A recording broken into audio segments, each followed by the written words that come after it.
kesempatan dan waktunya untuk saya memaparkan sosialisasi core values ASN berakhlak. Next. Agenda presentasi hari ini adalah perkenalan, pendahuluan, kenapa harus berakhlak, apa itu berakhlak, goals penerapan dari core values ASN berakhlak, dan yang terakhir kita tutup dengan sesi diskusi. Agenda yang pertama adalah perkenalan. Perkenalkan, saya Betaris Karin Sani, saya dari Jakarta, lulusan D4 Instrumentasi STMKG tahun 2021. Saat ini saya sedang mengikuti kegiatan Latsar CPNS BMKG tahun 2022, gelombang ketiga, angkatan ke-26. Dan salah satu tugasnya adalah mensosialisasikan core values ASN berakhlak. Selanjutnya adalah pendahuluan. Jadi sebelum kita menjelaskan tentang berakhlak, kita cari dulu kenapa sih kita harus berakhlak gitu.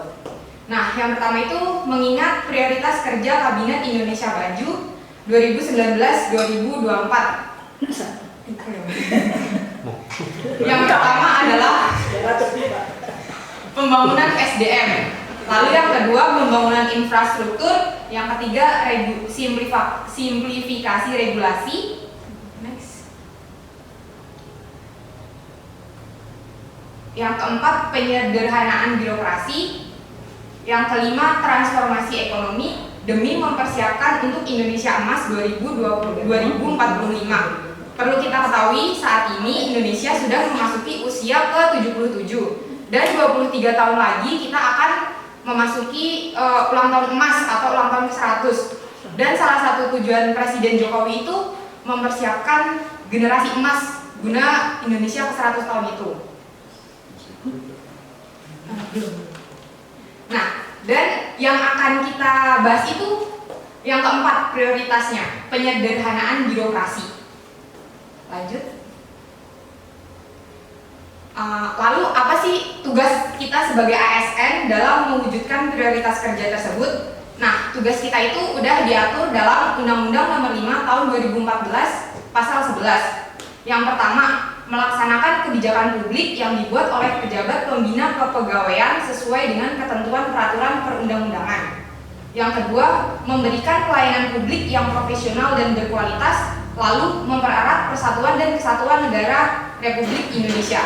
Nah, yang akan kita bahas lebih rinci lagi itu tentang memberikan pelayanan publik yang profesional dan berkualitas. Next. Kenapa kita harus profesional? Karena kalau enggak akan ada efek domino ASN. Efek dominonya itu akan berdampak langsung kepada kita. Yang pertama, ASN tidak profesional.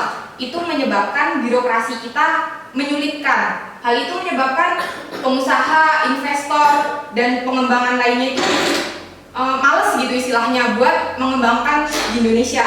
Makanya nanti sektor ekonominya langsung terhambat, pendapatan pajaknya tidak optimal, dan berdampak langsung kepada kesejahteraan ASN karena pemerintah otomatis akan memangkas RAPBN untuk gaji ASN. Selanjutnya, tujuan kita adalah transformasi manajemen ASN menuju birokrasi berkelas dunia 2024. Kenapa kita harus bertransformasi? Karena tantangan dunia yang semakin fuca. Fuca itu volatility, uncertainty, complexity, dan ambiguity. Jadi intinya ada perubahan skala besar, ketidakpastian yang semakin tinggi, kerumitan yang semakin banyak, dan ketidakjelasan atau segala hal itu sifatnya ambigu. Dengan 3 disruption, yaitu teknologi. Nah, sekarang kita sedang memasuki era society 5.0, udah bukan lagi teknologi industri 4.0. Lalu millennials, yaitu perubahan skala besar dari pola hidup masyarakat yang menginginkan semuanya serba digital dan bisa diakses dimanapun. Dan yang terakhir adalah pandemi. Nah, sebelum kita lebih lanjut lagi nih tentang apa itu berakhlak, dari kita ada jargon ya Bapak Ibu sekalian. Kalau saya bilang ASN berakhlak, Bapak Ibu jawab bangga melayani bangsa sambil tangannya yang semangat ya. Oke. Siap Bu. Kita latihan dulu ya. Ikuti instruksi saya. Ya. ASN berakhlak. Bangga. Sekali lagi ya Bapak Ibu. Oke. ASN berakhlak. Bangga. Bangga.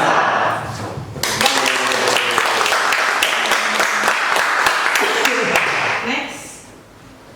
Nah, apa sih itu core values berakhlak? Core values itu secara sederhana artinya nilai-nilai dasar. Nah, nilai-nilai dasarnya kita sebagai ASN itu sekarang berakhlak ini. Berakhlak itu akronim dari berorientasi pelayanan, akuntabel, kompeten, harmonis, loyal, adaptif, dan kolaboratif. Next. Sebelum saya paparkan makna satu persatu, ada yang ingat nggak berakhlak itu kepanjangan dari apa? Berakhlak.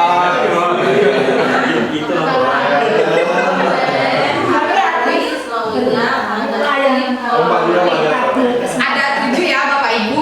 Yang pertama berorientasi pada pelayanan, yang kedua akuntabel, yang ketiga kompeten, yang keempat harmonis, yang kelima loyal, yang keenam adaptif, dan yang terakhir kolaboratif.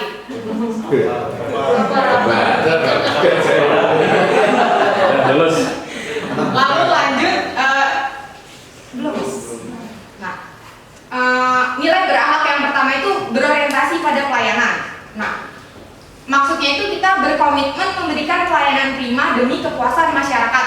Itu intinya dari berorientasi pada pelayanan. Karena ingat, kita itu sebagai ASN pada dasarnya adalah pelayan masyarakat. Nah, berorientasi pada pelayanan itu ada 3 poin: memahami dan memenuhi kebutuhan masyarakat, ramah, cekatan, solutif, dan dapat diandalkan. Lalu yang terakhir, melakukan perbaikan tiada henti. Nah, contoh perilaku pelayanan prima oleh Lan itu sudah disebutkan ya satu persatu yang bisa diterapkan dalam keseharian: menyapa dan memberi salam, memperlakukan pelanggan dengan baik, berpenampilan yang rapi, mendengarkan dengan sabar dan aktif, cepat dan tepat waktu, mengucapkan terima kasih, mengingat nama pelanggan.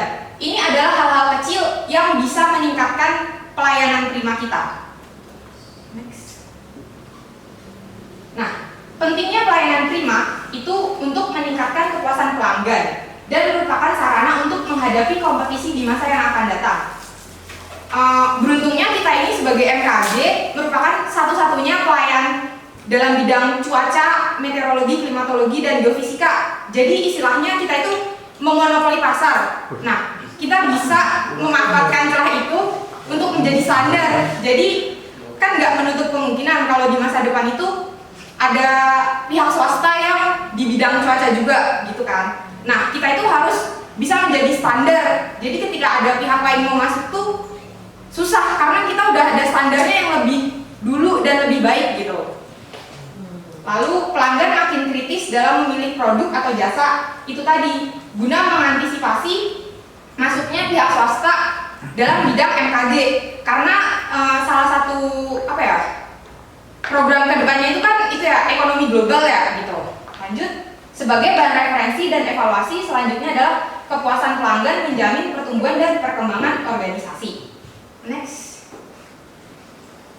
Nah, salah satu materi yang saya dapatkan ketika pembukaan itu ada coach saya memberikan nasihat, memberikan layanan yang bermutu tidak boleh berhenti ketika kebutuhan customer sudah dapat terpenuhi, melainkan harus terus ditingkatkan dan diperbaiki agar mutu layanan yang diberikan dapat melebihi harapan customer. Layanan hari ini harus lebih baik dari hari kemarin dan layanan hari esok akan menjadi lebih baik dari hari ini. Doing something better and better. Jadi intinya kita tuh melayani customer bukan sekedar memuaskan customer, tapi melebihi ekspektasi customer. Lanjut. Lalu selanjutnya adalah akuntabel. Akuntabel itu artinya melakukan tugas dengan jujur, bertanggung jawab, cermat, disiplin, dan integritas. Lalu menggunakan kekayaan barang milik negara secara bertanggung jawab, efektif, dan efisien, dan yang terakhir adalah tidak menyalahgunakan jabatan. Next. Nah, akuntabilitas itu merujuk pada kewajiban setiap individu atau kelompok dan institusi untuk memenuhi tanggung jawab yang menjadi amanahnya, yaitu menjamin terwujudnya nilai-nilai publik. Lebih ke gimana pertanggungjawaban kita atas tugas-tugas yang sudah diberikan oleh negara kepada institusi kita. Selanjutnya, nah, PNS yang mampu mengambil pilihan yang tepat ketika terjadi konflik kepentingan, tidak terlibat dalam politik praktis, melayani warga secara adil dan berperilaku konsisten dalam menjalankan tugas dan fungsinya. Ini adalah PNS yang akuntabel gitu ya Bu ya. Jadi ketika terjadi konflik kepentingan, kita itu bisa mengambil pilihan yang tepat, tidak terlibat dalam politik praktis dalam bentuk apapun, artinya kita netral, lalu melayani masyarakat secara adil dan berperilaku konsisten. Kita nggak pandang dulu siapapun, ketika dia memang tidak melanggar undang-undang, kita harus memenuhi kebutuhannya. Lanjut. Nah, aspek-aspek penting. Yang pertama, akuntabilitas merupakan sebuah hubungan. Hubungan itu maksudnya hubungan antara kita sebagai organisasi dengan masyarakat sebagai customer. Lanjut, akuntabilitas berorientasi pada hasil. Akuntabilitas membutuhkan adanya laporan. Untuk kita sebagai institusi, kita sudah memiliki laporan LAKIT, laporan akuntabilitas institusi pemerintah. Lalu akuntabilitas untuk memerlukan konsekuensi, dan yang terakhir akuntabilitas memperbaiki kinerja. Next. 3 fungsi utama akuntabilitas menurut Bovens pada 2007 dalam penerapan sikap akuntabilitas bagi ASN untuk menyediakan kontrol demokratis, untuk mencegah korupsi dan penyalahgunaan, untuk meningkatkan efisiensi dan efektivitas dari birokrasi itu sendiri. Next. Nah, tingkatan akuntabilitas. Nah, akuntabilitas itu ada tingkatannya. Yang paling dasar itu akuntabilitas personal, kita wujudkan dengan bentuk Dupak dan SKP. Lalu akuntabilitas individu, akuntabilitas kelompok, akuntabilitas organisasi, dan akuntabilitas stakeholder. Akuntabilitas organisasi sudah saya sebutkan sebelumnya, yaitu dalam bentuk LAKIT. Selanjutnya, kompeten. Kompeten di sini berarti pengetahuan dan keterampilan dan perilaku yang diperlukan dalam melaksanakan tugas jabatan, dan kompetensi menjadi faktor penting untuk mewujudkan pegawai profesional dan kompetitif. Dalam hal ini, ASN sebagai profesi memiliki kewajiban mengelola dan mengembangkan kompetensi dirinya, termasuk mewujudkan dalam kinerja. Intinya kita itu harus menguasai bidang kita. Next. Kompetensi ASN. Sesuai dengan Menteri PAN-RB nomor 38 tahun 2007 tentang standar kompetensi ASN, kompetensi meliputi kompetensi teknis, kompetensi manajerial, dan yang terakhir kompetensi sosial kultural. Nah, itu tuh setiap kompetensi ada ukurannya Bapak Ibu, yang diukur dari tingkat dan spesialisasi pendidikan, pelatihan teknis, fungsional, dan pengalaman secara teknis. Itu untuk kompetensi teknis, itu berkaitan dengan kemampuan kita masing-masing. Lalu kompetensi manajerial itu diukur dari tingkat pendidikan, struktural manajemen, dan pengalaman kepemimpinannya. Dan yang terakhir diukur dari pengalaman kerja berkaitan dengan masyarakat majemuk dalam hal agama, suku, budaya, hingga memiliki wawasan kebangsaan. Next. Prinsip pengembangan kompetensi ASN. Yang pertama, upaya peningkatan kompetensi yang dilakukan organisasi maupun individu melalui proses perencanaan, pelaksanaan, dan evaluasi sesuai dengan kebutuhan organisasi dan pegawai. Yang kedua, setiap ASN memiliki hak kesempatan untuk mengembangkan kompetensi. Yang ketiga, diarahkan untuk pengembangan kompetensi sesuai kebutuhan jabatan. Dan yang terakhir, pengembangan kompetensi sebagai salah satu dasar dalam pengangkatan jabatan dan pengembangan karir. Pelaksanaan kompetensi ASN. Nah, pengembangan potensi ASN menurut Pusdiklat ASN BKN yang pertama ada 2, melalui pendidikan dan pelatihan. Pendidikan itu dilakukan untuk meningkatkan pengetahuan dan keahlian ASN melalui pemberian tugas belajar, pengiriman ASN untuk tugas belajar ke luar negeri ataupun di dalam negeri untuk memenuhi standar kompetensi jabatan dan pengembangan karakter. Hal itu diwujudkan melalui beasiswa-beasiswa dan talent scouting. Lalu selanjutnya pelatihan itu ada pelatihan klasikal dan non klasikal. Pelatihan klasikal itu bentuknya melalui diklat, seminar, kursus, dan penataran yang sifatnya itu singkat. Selanjutnya adalah non klasikal melalui e-learning, bimbingan di tempat kerja, pelatihan jarak jauh, dan pertukaran antara PNS dengan pegawai swasta. Paling lama itu kalau non klasikal cuma 1 tahun. Selanjutnya perilaku kompeten. Perilaku kompeten itu yang pertama berkinerja yang berakhlak. Berakhlak tadi ada berapa Bapak Ibu? 7. Yang pertama pelayanan. Yang kedua akuntabel. Yang ketiga kompetensi. kompeten. Yang keempat Harmoni. yang kelima Loyal. yang keenam Adaptasi. dan yang terakhir Kolaborasi. ASN berakhlak bangga melayani bangsa. Woi. Lanjut.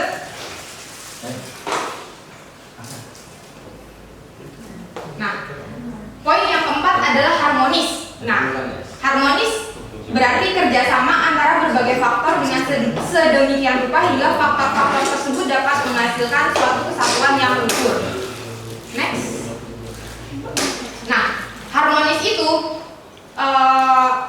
kalau dalam bidang pekerjaan sangat penting karena suasana harmonis dalam lingkungan bekerja membuat individu lebih tenang, menciptakan kondisi yang mungkin untuk saling berkolaborasi, bekerja sama, dan meningkatkan produktivitas. Intinya harmonis itu faktor penting dari meningkatkan produktivitas. Karena ketika suatu lingkungan itu tidak harmonis, yang ada kita itu malas dan bekerja seperlunya saja, sewajibnya saja. Lanjut. Nah, ini dampak tidak ada suasana harmonis di suatu lingkungan kerja, yaitu suasana bekerja dan lingkungan tidak nyaman. Pekerjaan terbengkalai karena kita bekerja sekedar memenuhi kewajiban, lalu layanan kepada masyarakat tidak optimal, dan terakhir kinerja kita menjadi buruk. Kinerja instansi itu jadinya buruk karena udah terkenal nih gitu, dia layanannya jelek gitu. Makanya harmonis itu sangat penting dan menjadi pokok dari nilai-nilai kerja ASN. Next.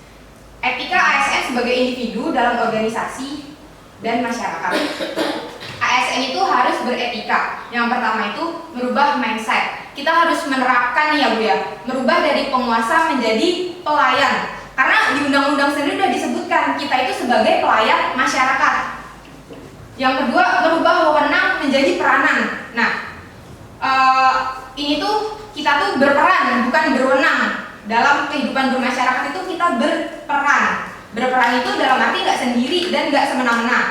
Lalu selanjutnya menyadari bahwa jabatan dalam publik adalah amanah yang harus dipertanggungjawabkan. Kepada siapa bertanggung jawabnya? Kepada masyarakat. Bisa ditunjukkan dengan keterbukaan terhadap perbedaan, empati, dan toleransi. Selanjutnya, peran ASN dalam mewujudkan suasana harmonis. Yang pertama, posisi ASN harus netral dan adil, bebas dari kegiatan politik praktis. Selanjutnya, PNS harus bisa mengayomi kepentingan seluruh kelompok masyarakat. PNS harus memiliki sikap toleran atas perbedaan. PNS harus memiliki sikap suka menolong kepada pengguna layanan. PNS menjadi figur dan teladan di lingkungan masyarakat. Nah, yang terakhir ini yang sedang ditekankan sekali nih, PNS harus menjadi figur dan teladan di lingkungan masyarakat. Jadi kita itu bersikap baik nggak cuma ketika di kantor, ketika di luar kantor pun kita harus selalu menjaga etika dan menjadi teladan di lingkungan masyarakat. Selanjutnya, loyal.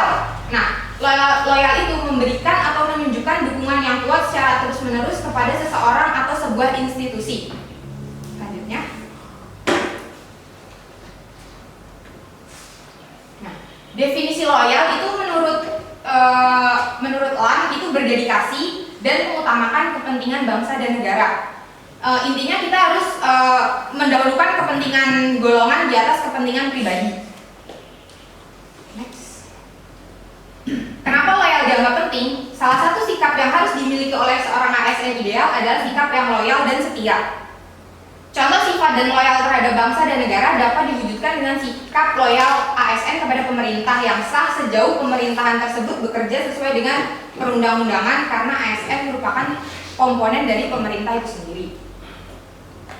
Selanjutnya, panduan perilaku loyal itu yang pertama memegang teguh Pancasila, UUD, dan setia pada NKRI serta pemerintah yang sah. Yang kedua, menjaga nama baik sesama ASN, pimpinan instansi dan negara.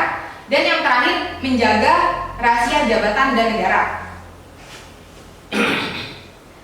Kata-kata kunci. Adapun kata kunci yang dapat digunakan untuk mengaktualisasikan panduan perilaku loyal diantaranya adalah sebagai berikut: berkomitmen, berdedikasi, berkontribusi, nasionalisme, dan pengabdian. Nah, sikap loyal ASN melalui aktualisasi kesadaran bela negara, yaitu cinta tanah air, sadar berbangsa bernegara, setia pada Pancasila, rela berkorban untuk bangsa dan negara, serta memiliki kemampuan awal bela negara. Nah, kemampuan awal bela negara itu ada 3 Pak, Bu, intinya. 3. Nah, yang pertama kesiapan jasmani, kesiapan rohani, dan yang terakhir memiliki basic bela negara. Nah, kesiapan jasmani itu bisa ditunjukkan dengan kita menjaga kesehatan dan kebugaran tubuh. Kesiapan rohani adalah kita memegang teguh dan taat pada agama dan kepercayaan masing-masing. Dan yang terakhir memiliki basic awal bela negara. Seperti kita mengetahui sendiri apa sih yang sedang terjadi di negara ini, gitu. Kita nggak boleh istilahnya kayak nggak boleh apatis dengan isu-isu yang sedang terjadi, gitu. Adaptif. Poin yang terakhir adalah adaptif.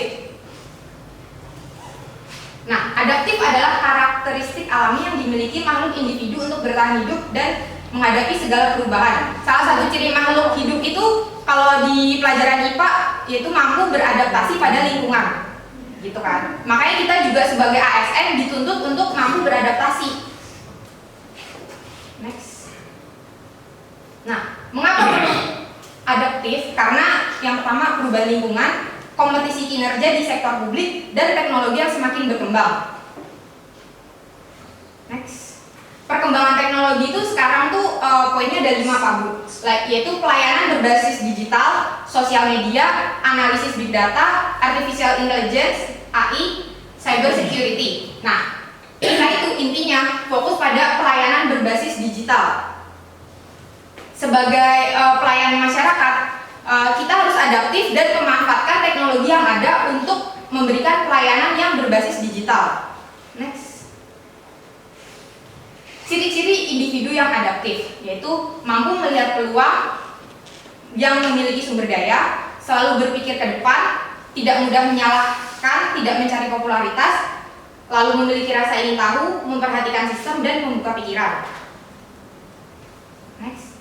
Adaptif sebagai nilai dan budaya ASN. Yang pertama, pegawai harus mengasah kemampuannya hingga tingkat akhir.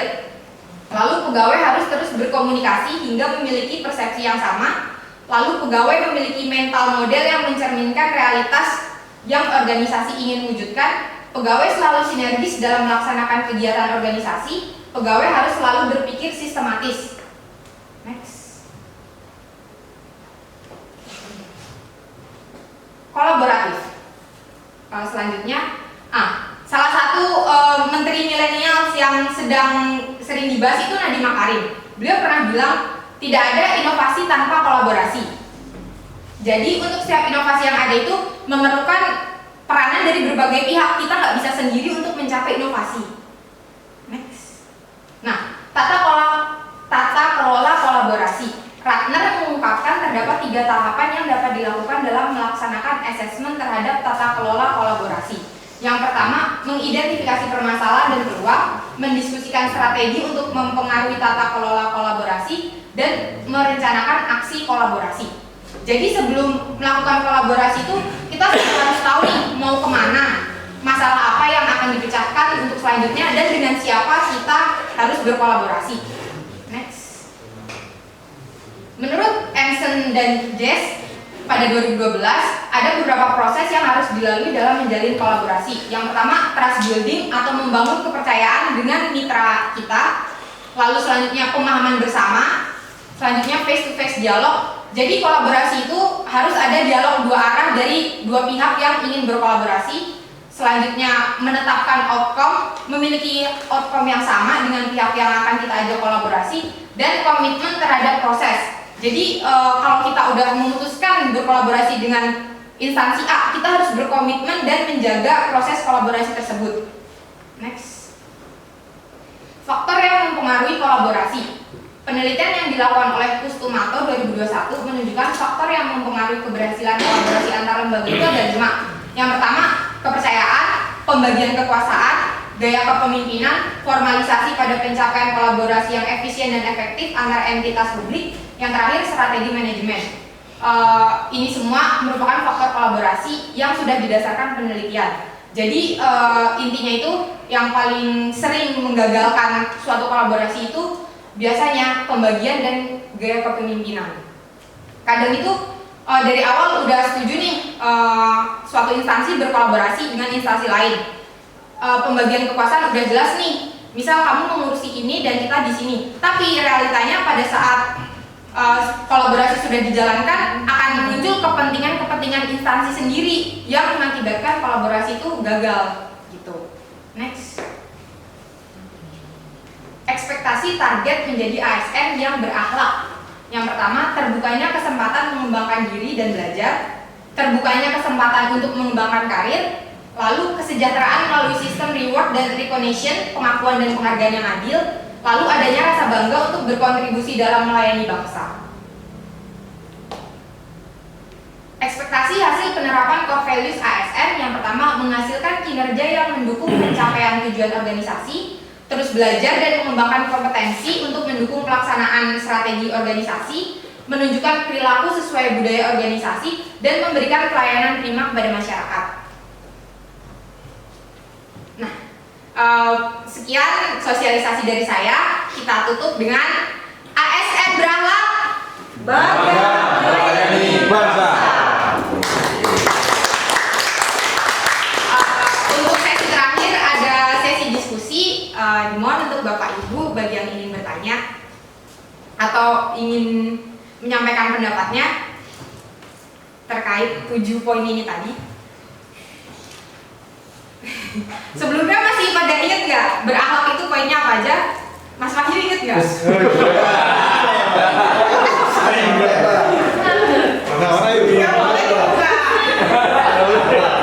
Berakhlak itu ada 7 komponen. Coba cari.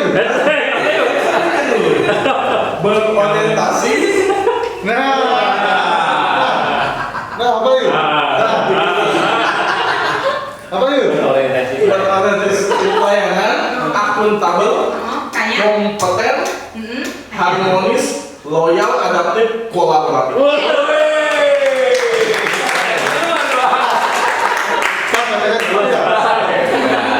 Bagaimana bangsa? Slogan kita. Nah, ada yang ingin bertanya? Mas Wahyu udah hafal nih? Ya, silakan. Oh, Pak Amin, silakan Pak. Ini bebas apa bisa? Bebas. Bebas ini. Bebas ya. Iya. Ya, terima kasih. Saya mau bertanya nih. Tadi ada apa namanya tentang gelar negara. Nah, saya sedikit mau bertanya. Nah, sekarang kita lagi Pak mohon diulang tentang apa tadi Pak? tentang bela negara tadi. Oh, bela negara. Ya. Sekarang kan kita dunia lagi perang. Ada 2 negara lagi perang. Mau tidak mau Indonesia pasti terkena dampaknya. Nah, sekarang ada kebijakan-kebijakan yang harus kita sebagai ASN dan juga kita sebagai masyarakat atau rakyat ini kita harus mengikuti kebijakan pemerintah. Contoh, naiknya beberapa subsidi atau naiknya beberapa BBM yang selama ini terus berubah-ubah, dan juga beberapa kebijakan pemerintah terkait masalah pembangunan dan sebagainya. Nah, sikap bagaimana yang harus bagaimana sikap kita kepada pemerintah selaku ASN menghadapi situasi yang seperti ini? Itu aja. Menurut saya dukungan kita terhadap kebijakan pemerintah itu dimulai dari langkah kecil dengan membeli BBM sesuai peruntukannya. Kan sudah diatur ya Pak Bu ya. Bagaimana Pak Amin? Oke. Was. Satu lagi pertanyaan. Oh iya, silakan Pak Agit. Oke, terima kasih Mbak Sekar. Saya tadi tertarik penjelasan Mbak Sekar mengenai kompeten. Kita sebagai BMKG kita punya kompetensi untuk menyediakan informasi secara tepat dan akurat. Ya. Tapi kita sekarang lihat ya realita bahwa informasi kita sudah banyak yang disaingi oleh badan-badan dunia yang lain atau mungkin pihak-pihak swasta. Nah, sebagai ASN BMKG, apa yang harus kita lakukan untuk mengantisipasi hal-hal yang seperti ini? Demikian saja, terima kasih. Baik Pak, izinkan saya menjawab pertanyaan Pak Agit. Jadi Pak Agit bertanya gimana kita meningkatkan kompetensi guna menghadapi persaingan gitu ya Pak ya. Nah, yang pertama itu kita harus meningkatkan kompetensi kita. Gimana sih cara meningkatkannya? Yang pertama, menurut saya, karena saya kan juga baru gitu ya Pak ya, baru 2 bulan. Menurut saya yang pertama adalah peka gitu, peka terhadap apa yang dibutuhkan gitu, peka terhadap apa yang dibutuhkan. Nah setelah peka itu kita baru menganalisa gimana sih gitu, apa yang harus saya lakukan. Nah selanjutnya adalah mengetahui kan apa yang dibutuhkan nih, misal data kita ya Pak ya. Nah data kita itu kan jarang awam yang bisa langsung tahu gitu, data ini buat apa sih, suhu ini buat apa. Nah menurut saya tantangan utama kita itu mengenalkan informasi cuaca kepada umum gitu, nggak cuma kepada akademisi dan ilmuwan aja. Karena selama ini tuh data BMKG tuh belum jadi hal acuan utama di banyak masyarakat. Sebagai contoh di HP aja tuh kita makainya Aku Weather kan ya, bukan info BMKG. Kita makainya ke yang aplikasi udah bawaan komputernya, bawaan HP-nya gitu. Nah di situ caranya gimana kita mengenalkan dulu gitu ke masyarakat tentang kegunaan dari info BMKG itu sendiri. Begitu. Dan juga mungkin meningkatkan akurasinya.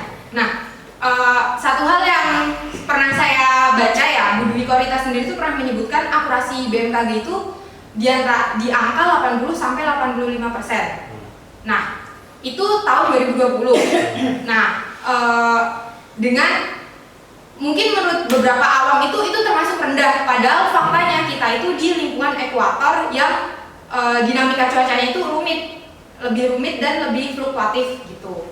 Makanya tantangan kita yang utama itu di situ memberikan informasi cuaca dan lebih terbuka gitu ke masyarakat. Kadang tuh kita tuh dinilai nggak kompeten bukan karena kita nggak kompeten, tapi karena masyarakat itu nggak tahu faktanya gitu Pak. Selanjutnya ada yang ingin bertanya lagi? Mantap. Terima kasih Pak Agit. Ayo Kak Happy. Ini. Ya Allah ya. Cek. Baik, terima kasih kepada Mbak Betari Sekar. Mungkin pertanyaan umum dari saya, nggak jauh-jauh dari tempat Anda bekerja. Apakah dari poin-poin berakhlak itu sudah ada di tempat Anda saat ini bekerja? Apakah masih kurang apa bagaimana? Terima kasih. Terima kasih kepada Kak Happy atas pertanyaannya. Jadi, apakah poin-poin berakhlak ini sudah ada di instansi saya saat ini? Menurut saya, seluruh poin ini sudah ada. Dan yang paling menonjol adalah poin harmonis, kompeten, dan adaptif. Kita sudah, stasiun kelas 2, tapi diisi oleh sumber daya yang kompeten di bidangnya. Hal itu dibuktikan dengan setiap saya ada materi Zoom dengan pihak Pusdiklat itu. Pusdiklat pasti selalu menyebut nama-nama tokoh yang memang ada di lingkungan ini. Sebagai contoh, menyebutkan Pak Amin, menyebutkan Di Yuda, menyebutkan Di Dwi, dan lain sebagainya. Berarti kita itu sudah diakui kompeten. Dan itu bukan karena kita sendiri yang merasa, tapi sudah divalidasi oleh orang lain. Selanjutnya adalah harmonis. Nah, yang saya rasakan pertama kali datang ke sini adalah nilai harmonis. Karena saya disambut dengan begitu ramah dan begitu mengayomi serta membimbing. Jadi yang saya rasakan selama bekerja di sini itu, saya bukan disuruh bekerja, tapi saya diajak untuk bekerja. Selanjutnya adalah adaptif. Nah, satu hal bikin saya apa ya namanya, amazed gitu ya waktu masuk sini tuh Wow. Istilah apa ya?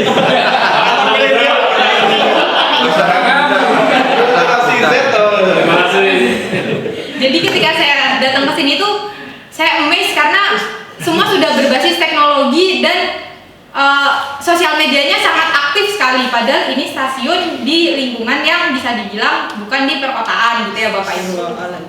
Saya waktu pertama kali buka pengumuman itu kan saya dapat di stasiun Jembrana. Saya langsung googling dan di Google itu yang muncul langsung video-video YouTube dari kita. Selanjutnya 3 poin itu yang paling saya rasakan sudah ada di sini. Sekian Kak Happy jawaban dari saya. Sisanya? Kan yang paling berarti yang lain itu sudah cukup gitu. Berarti pelayanannya cukup. Gimana ya?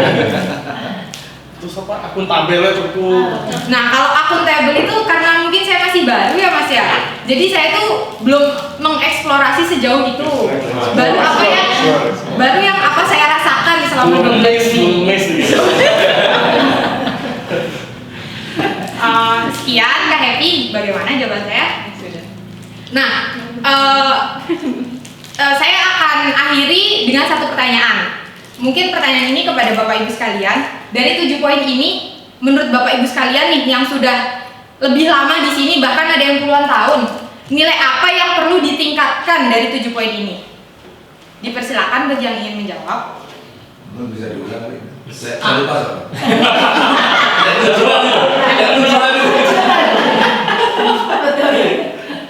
Tolong kamera dimatikan.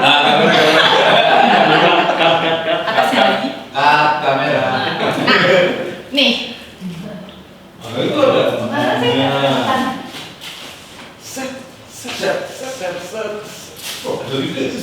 Nah, berakhlak itu ada berorientasi pelayanan, akuntabel, kompeten, harmonis, loyal, adaptif, dan kolaboratif. Jadi gimana menurut Bapak Ibu dari 7 poin ini apa sih yang belum ada di sini gitu? 100% setuju. Atau apa yang perlu ditingkatkan? Bukan akuntabel. Gedung.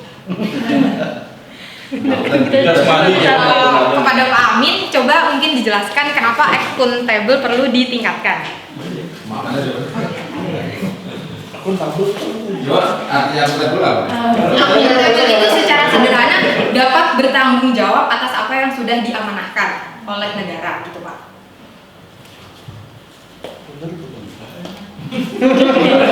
Perasaan sih sudah, perasaan tapi kan. Nah, tapi kadang kayaknya kita perlu meningkatkan dari segi ini hanya perasaan. Mungkin saya sebagai pimpinan, mungkin saya sebagai individu sudah merasakan, tapi mungkin perasaan saya, perasaan Pak Gip, perasaan Riwayan, Pak Nur dan sebagainya mungkin beda. Nah mungkin perasaan ini yang mungkin yang saat ini hanya biasa-biasa saja. Nah itu mungkin kan biar menjadi luar biasa. Nah bagaimana agar saya punya rasa pelaksanaan apa namanya tadi akuntabilitas ini semakin tahun atau semakin hari itu semakin meningkat, mungkin begitu. Mungkin jadi biar maksudnya kita biar akuntabilitas kita semakin bagus. Saya kira masing-masing individu mempunyai rasa akuntabilitas atau tanggung jawab terhadap akuntabilitas itu saya kira berbeda-beda. Saya kira berbeda-beda tanggung jawabnya. Seperti beliau berbeda-beda, Pak Berman juga berbeda-beda, dan saya kan dengan perbedaan tugas dan tanggung jawabnya mempunyai rasa yang berbeda-beda juga. Tapi kalau rasa itu nanti ditingkatkan dalam perubahan, hanya rasanya ya jelas rasanya beda. Ada yang berperan sebagai asam misalnya, rasanya asam tapi maksudnya persentasenya yang ditingkatkan masing-masing. Mungkin itu menurut saya. Baik, berarti dapat disimpulkan menurut Pak Amin akuntabelnya sudah cukup tapi perlu ditingkatkan gitu ya Pak ya. Kita tidak perlu di level bagus saja. Maksudnya sangat bagus sekali ya kalau bisa begitu. Berarti harus lebih dari cukup gitu ya Pak. Ya, betul. Nah, ini kan udah dari pemimpin nih. Sekarang saya ingin bertanya kepada kita sebagai pelaksana, kepada Kak Desi. Apa nilai berakhlak yang masih kurang di sini yang perlu ditingkatkan lagi? Jasmani.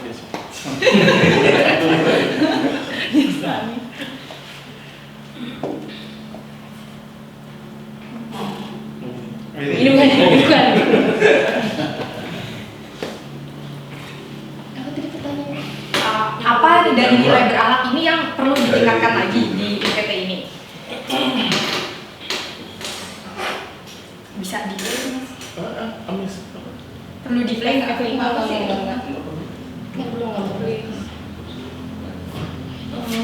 Mungkin menurut saya yang perlu didengarkan mungkin kolaborasi kali ya. Mungkin tahun ini mungkin sudah dimulai beberapa kolaborasi dengan stakeholder yang lain. Mungkin untuk di semester selanjutnya ini dari bulan ini mungkin sampai akhir tahun atau mungkin tahun depan mungkin ditingkatkan lagi kolaborasi dengan seluruh stakeholder. Kalau sekarang kan baru beberapa, mungkin dari stakeholder kita perlu untuk dilakukan face to face untuk kayak tadi face to face untuk melakukan kolaborasi untuk meningkatkan pelayanan dari di BMKG kita sendiri atau mungkin di stakeholder itu sendiri. Seperti itu. Terima kasih Kak Desi atas jawabannya. Berarti menurut Kak Desi kita harus meningkatkan kolaborasi dengan stakeholder lain yang sudah. Oh ya. Baik. Sekian pertanyaan dari saya. Sebelum ditutup ada yang ingin bertanya lagi atau berpendapat lagi? Saya sedikit aja. Silakan Pak Haji. Silakan kalau dari saya mungkin ini ya. Lebih ke berorientasi kepada pelayanan. Jadi seperti disampaikan oleh Pak Amin dan sekali. Jadi kalau untuk pelayanan untuk salah satu yang notabel dan pelayanan ini juga sama. Jadi kita mungkin tidak ada kata harus puas ya di level sekarang ini, harus terus ditingkatkan lagi.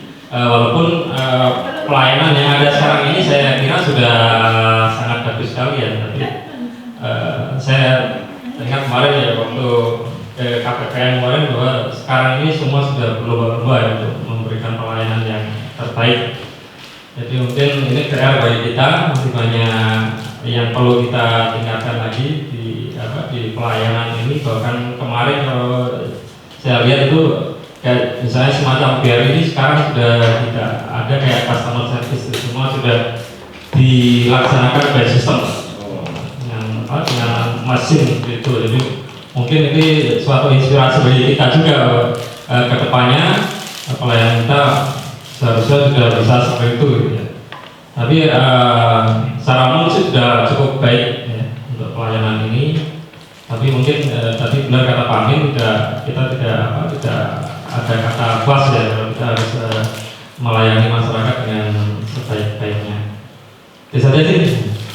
Terima kasih, mantap ini Mbak sekarang. Terima kasih kepada Pak Agit atas sarannya tentang pelayanan. Nah, selanjutnya apa masih ada yang ingin bertanya lagi atau memberikan pendapatnya? Belum. Mas Ordan mau berpendapat terkait poin berapa?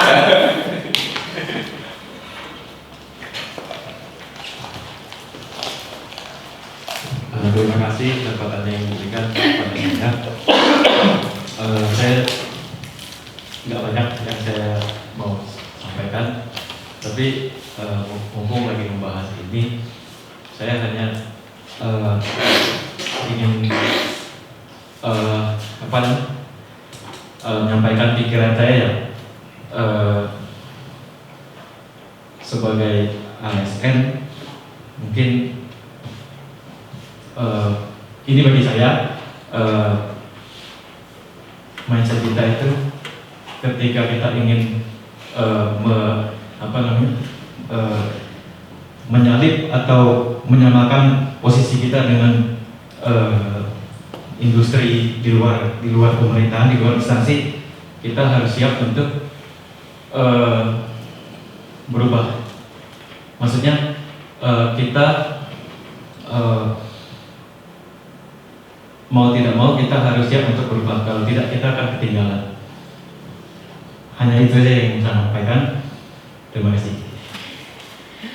Terima kasih pendapatnya Mas Sofyan. Berarti sepakat ya, kita itu harus adaptif ya Mas ya berarti? Ya. Oh, oke. Nah, saya kira sudah cukup ya Bapak Ibu ya, karena sudah lebih dari 45 menit. Kita tutup dengan jargon kita tadi. ASN berakhlak, bangga melayani bangsa.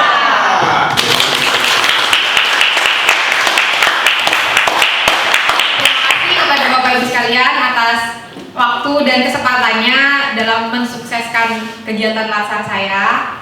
Wabillahi taufiq wal hidayah. Wassalamualaikum warahmatullahi wabarakatuh.